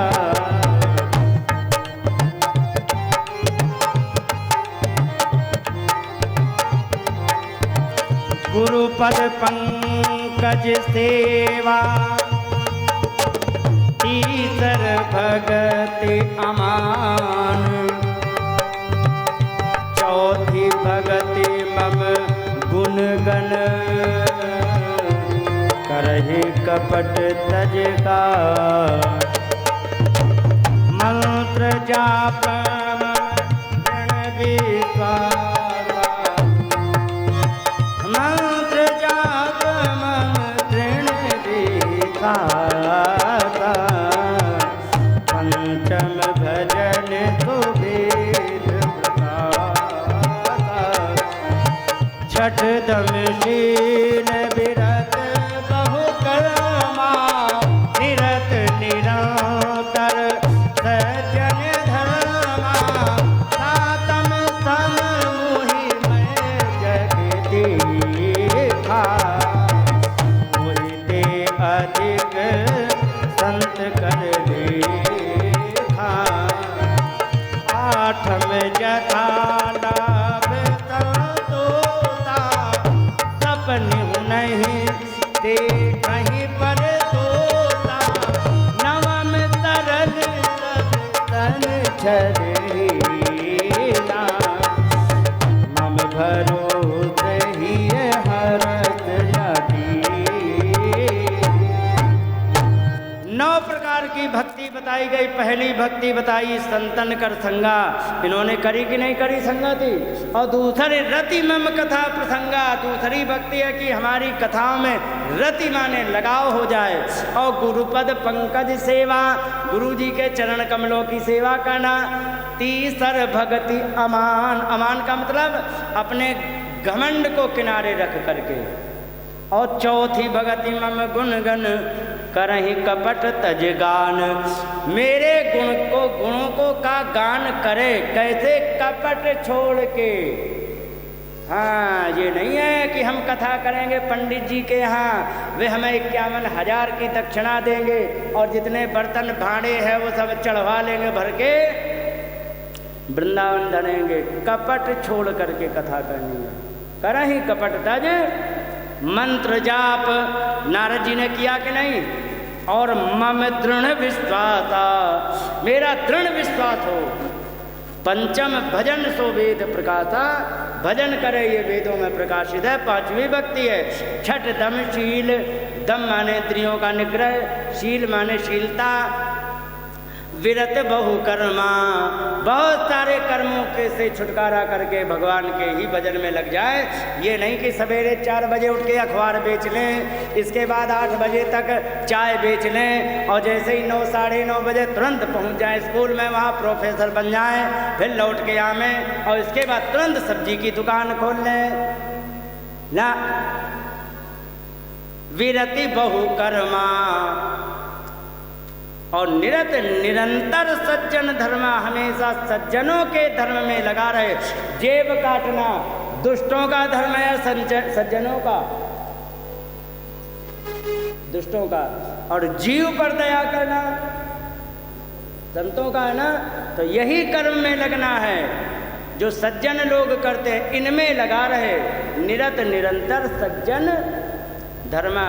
भगवान का आश्रय लेकर के जीवों पर कृपा करते हुए ऐसा कर्म ना करे दूसरे को दुख हो, ये सज्जनों का धर्म है। और 8 यथा लाभ संतोषा, 8वीं भक्ति है कि जो भी प्राप्त हो जाए उतने से प्रसन्न हो। सपने हो नहीं देखें पर दोषा, सपने में दूसरे का दोष ना देखें। और 9 सरल, सब सन छल ही ना, सरल माने सरल होना चाहिए, जो सरल की पहचान बता दें, जो मुंह में वही आत्मा में और वही कर्म में वो सरल व्यक्ति होता है। ठीक है। और सब सन छल ही ना, ये नहीं है कि मुंह पर मीठी मीठी और मन में चल रही कि माता जी जैसे ही मिले तो इनकी गर्दन साफ कर दें, समझ रहे हो? इसको छल वाला व्यवहार कहते हैं। और निश्छल व्यवहार वो होता है, यदि कहना है तो तुम्हारे मुंह पर कहा जाएगा, अच्छा लगे तो बुरा लगा कोई दिक्कत नहीं, और यदि अच्छाई है तो तुम्हारे मुंह पर कही जाएगी, समझ गए? और जो मन में वही वाणी में वही कर्म में, उसे कहते दुष्ट और सज्जन की यही पहचान होती। दुष्ट व्यक्ति होगा, मुंह में कुछ और बोलेगा, आत्मा में कुछ और होगा, कर्मों में कुछ वो। इसी सिस्टम से कन्वर्जन चल रहा है, चल रहा कि नहीं? अरे तुम हमारे यहाँ आ जाओ, ये हो जाएगा, हो रहा कि नहीं? और जब असलियत पता लगती मात्र 6 महीने में, तब कहते कि इससे बढ़िया तो हमें जहर मिल जाए, हम खा लें, है कि नहीं? क्योंकि उस दुष्टता का पूरा परिचय होता, क्योंकि मुंह पर कुछ और होता, आत्मा में कुछ और होता, और कर्म में कुछ, इसे दुष्टता कहते हैं। 9 सरल, सरल रहो, सब सन छल ही ना, सबसे छल रहित व्यवहार करो। मम भरोस, मेरा भरोसा करो। और ही हर्ष न दीना, 100 रुपये मिल जाता ही मत करो, और 500 रुपये खो जाता बैठ के रो मत, ठीक है? क्योंकि हानि लाभ जीवन मरण जस अपजस विधि हाथ, कितनी 6 चीजें कौन करे? गुरु वशिष्ठ जी भरत जी से, अयोध्या कांड। 6 चीजें अपने हाथ में नहीं है। हानि लाभ जीवन मरण जस अपजस विधि हाथ, ये 9 प्रकार की भक्ति सारी की सारी यदि देखी जाए तो नारद जी के अंदर हैं। और फिर भी भगवान कह रहे कि अविपक्व कसाया नाम दुर्धर्षो हमको योगी नाम, फिर भी तुम्हारी अभी तपस्या कच्ची है। अविपक्व माने अध पकी, माने कच्ची है। तो फिर किस लेवल की तपस्या चाहिए होगी? जो परमात्मा दर्शन दे हमें, समझ रहे हो? लेकिन इसका एक शॉर्ट रास्ता भी है, ऐसा नहीं है, शॉर्ट रास्ता भी है। कौन सा? शबरी वाला अपना लो। शबरी माता वेरी ब्यूटीफुल थी कि वैसी थी? पता है? शबर जात की थी। शबर जात का मालूम है काम क्या होता है? गिलहरी मार के खा लेना, खरगोश पकड़ के मार के खा जाना। अब और जंगल में रहने वाले, क्या उनकी शकल सूरत रही होगी? और जिसने ना देखी हो तो चले जाओ अफ्रीकन कंट्री में, पता लग जाएगा। आंखें और गाल एक रंग के दिखें जब, वैसे ही थी वो। दक्षिण भारत का तो वैसे ही क्षेत्र था। उन्होंने सब कुछ भुला करके गुरु मतंग ने कह दिया कि तुम्हारे यहाँ पर राम जी आएंगे, बस इतना ही याद रखो। और प्रत्येक दिन राम जी के लिए रोज झाड़ू लगाई, रोज ब्रेकफास्ट नाश्ता रखा और रोज उनकी प्रतीक्षा की। इस प्रकार की प्रतीक्षा हो जाए तो फिर बात अलग हो जाती है। तपस्या और प्रेम में अंतर होता है, ठीक है? तपस्या है जबरदस्ती खींचते हैं, जैसे कि लाला के अंदर माता के लिए प्रेम होता है। जिस समय चिल्लाती है ना, चिल्लाता है ना लाला, तो माता दौड़ के आती है कि नहीं? आती है ना, दौड़ के आती। तो अगर जो तुम्हारे अंदर प्रेम होगा, दैन्य होगा, बच्चे बन जाओगे, तो भगवान को फिर चैन नहीं पड़ेगी। वो दौड़ते हुए आएंगे, नंगे पांव आएंगे राम जी की तरह। चप्पल पहने थे कि नहीं राम जी? नंगे पांव आए थे जंगल में, नंगे पांव भगेंगे। और तपस्या करोगे तो एक उदाहरण दिया गया, एक बिल्ली का बच्चा होता है, एक बंदर का बच्चा होता है। दोनों में अंतर पता है? नहीं पता है। बिल्ली के बच्चे को जब कहीं उसको दूसरी जगह ले जाते हैं तो बिल्ली पकड़ती है उसको मुंह में और दाब के ले जाती कि नहीं? और बंदर का बच्चा खुद सूटकेस की तरह लटक जाता है, देखा कि नहीं? अब दोनों में अंतर क्या है? बिल्ली ने यदि पकड़ा है तो उसकी पूरी सिक्योरिटी की, गिरने की, पड़ने की सारी जिम्मेदारी किसकी है? बिल्ली की है कि नहीं? अब बंदर ने पकड़ा होगा, जिसने मारी छलांग, वो टपक के गिर गया नीचे, तो जो खुद पकड़ेगा, हाँ, जो खुद पकड़ेगा कभी भी टपक सकता है, और जो अपने आप को भगवान के समर्पित कर दे, उसको तो भगवान ने पकड़ा। भगवान की आदत है, वे एक काम जानते, वन वे रोड है उनका, टू वे रोड नहीं है। जाने जाने की रास्ता है, आने का कोई रास्ता नहीं है। समझ गए? भगवान के पास नरक में जा कर के आ सकते हो, ठीक है, वहाँ कुट पिट करके और धुलाई उलाई हो करके वहाँ से आ सकते हो, लेकिन भगवान के यहाँ से वन वे रास्ता है। भगवान कहते हैं हमें तो पकड़ना आता है, बस छोड़ना तो ध्यान रखो, भगवान यदि पकड़ते, जीवन में नहीं छोड़ते हैं, तो वो रास्ता अलग है। ज्ञानियों का रास्ता अलग है, भक्तों का रास्ता अलग है। गोपियाँ बेचारी अनपढ़, ठीक है, और अनपढ़, इतना उनके अंदर प्रेम था, इतना प्रेम था, गांव की देहात की गोबर डालने वाली, लेकिन प्रेम इतना था कि लाला को बुलाते थे, कहते लाला तुम अगर जो नाच के दिखा दोगे तो हम तुम्हें एक कटोरी छाछ पिलाएंगे। क्या चीज? और छाछ पर नाचते थे। सच बताना, क्या भगवान इतना सस्ता है कि छाछ पे बिक जाए? उत्तर है नहीं। फिर क्यों बिक गए?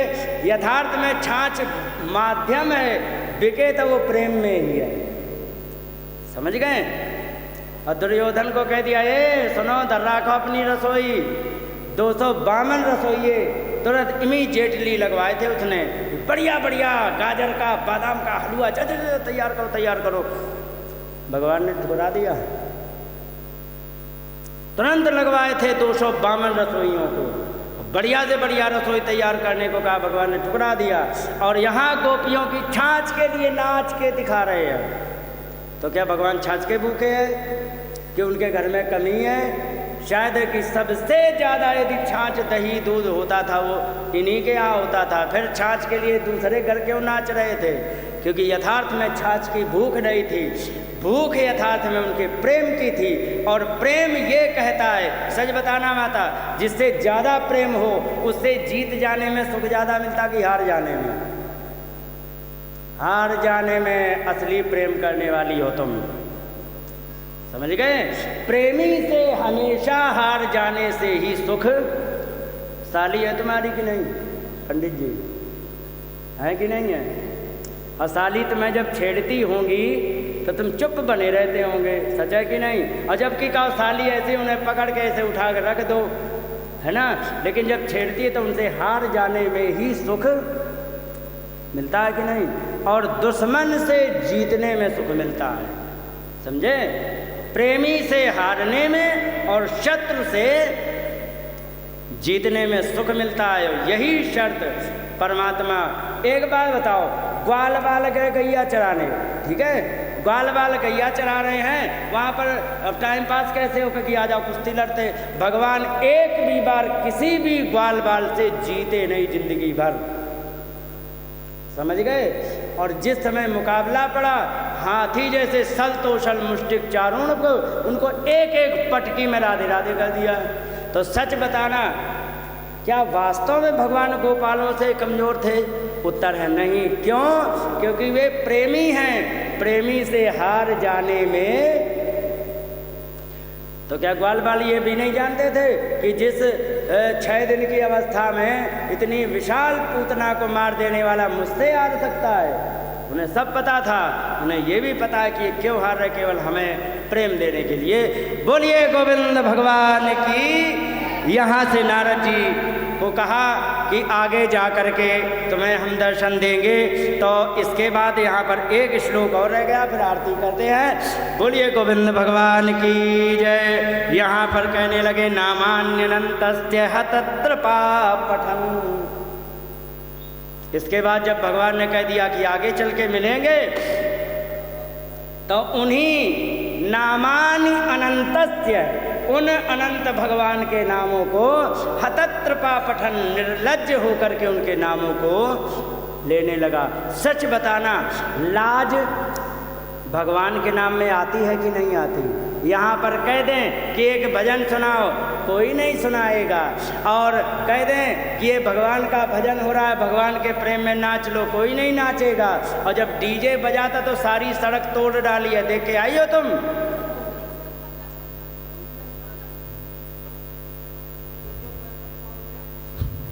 यही बात कह रहे। यदि लाज सबसे ज्यादा लगती है तो वो लगती है भगवान के नाम में। और यहाँ पर कह रहे कि नामानि अनंतस्य हतत्रपा पठन गुह्यानि भद्राणि कृतानि चास्मरन्। गोपनीय नाम है, भद्राणी कल्याण करने नाम है, कृतानि बड़े ही अच्छे नाम हैं, उनका स्मरण करते हुए। और गाम पर्यटन, गाम माने पृथ्वी पर पर्यटन, घूमते विचरण करते हुए। और तुष्ट मनागत स्पृहा, संतुष्ट मन होकर के सारी स्पृहा माने इच्छा को किनारे करते हुए। कालम प्रतीक्षण विमदो विमत्सरः, मैं काल की प्रतीक्षा करने लगा कि हे काल भगवान, हमें तुम कब ले जाओगे जो दोबारा जन्म लेके भगवान दर्शन दें। और इस प्रकार से नारद जी कह रहे हैं मैं विचरण करने लगा। और मन कैसा हो गया कि मन ते सकल वासना भागी,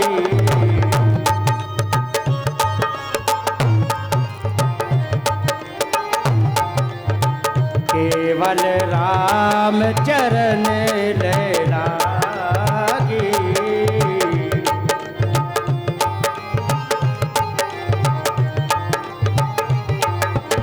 मंगल भवन अमंगल हारी, मंगल भवन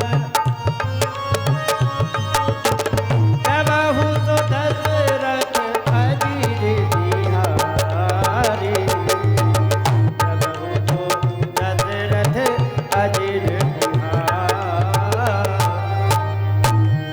यहाँ पर कह रहे हैं कि मैंने सारे मन की वासनाएं समाप्त हो गई और मैं काल की प्रतीक्षा करने लगा। क्योंकि कालम प्रतीक्षण, काल की प्रतीक्षा करते हुए।